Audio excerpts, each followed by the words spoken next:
conflit entre la Russie et l'Ukraine impacte directement le marché des semences, tout simplement parce que ce sont deux marchés qui ont été extrêmement captifs pour les semenciers ces dernières années. On a une évolution assez drastique de la production, tout produit confondu d'ailleurs, que ce soit en Ukraine ou en Russie. Et donc évidemment, quand vous avez deux marchés extrêmement importants qui se sont partiellement ou totalement fermés en raison du conflit et ensuite des sanctions qui ont pu opérer, notamment à destination de la Russie, ça rebat les cartes des flux sur la scène internationale. Donc les semenciers français ont dû s'adapter à la perte de ce marché russe, non sans que ça crée quelques troubles et quelques soubresauts. Et il s'avère que la Russie essaye, comme elle l'a fait par le passé après les sanctions de 2014, de mettre l'accent sur sa production de semences. Elle l'a fait sur le marché du blé. Elle essaye de dresser de nouveaux partenariats, notamment avec un grand pays voisin qui est la Chine. Et puis désormais, sur d'autres espèces où elle est encore importatrice nette, comme le tournesol, elle va travailler pour essayer de réduire cette dépendance.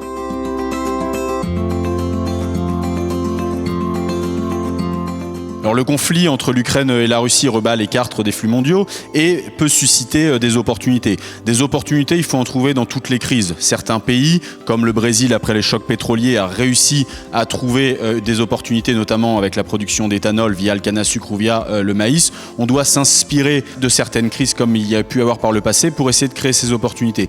Il s'avère que sur le marché ukrainien notamment, il va y avoir une rebascule de la production. On s'aperçoit à l'heure actuelle que les Ukrainiens sont enclins à produire davantage de soja ou davantage de pois divers liés au conflit, mais aussi liés au réchauffement climatique, tout simplement parce que les surfaces, les cultures de printemps sont de moins en moins adaptées au climat, et ça peut susciter des opportunités pour les semenciers. Il s'avère que ça dépendra également de l'issue de ce conflit et de savoir si l'Ukraine entre dans l'Union européenne, si l'Ukraine part dans les mains des Américains, des Chinois ou au sein des BRICS. Il y a bon nombre de scénarios à dresser actuellement sur la table, mais des opportunités devraient émaner pour les producteurs de semences en Europe.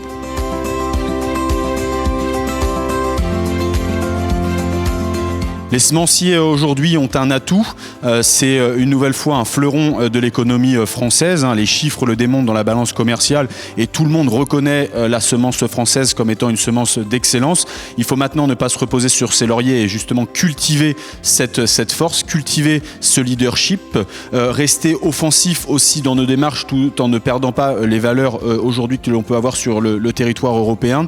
Mais aujourd'hui, il faut de l'agilité, c'est très certainement parce que les marchés sont très incertains. Il faut également muscler notre jeu et surtout ne pas être naïf sur les ambitions de nos concurrents. Nous avons des concurrents sur la scène internationale qui sont féroces. Il faut être lucide à court terme et justement cultiver cette agilité pour demain être encore là et capter les opportunités qu'il peut y avoir, parce que les opportunités, il y en aura. Il faut savoir qu'on est dans un secteur qui est extrêmement stratégique. L'alimentation est stratégique et tout le monde aura encore besoin de manger demain.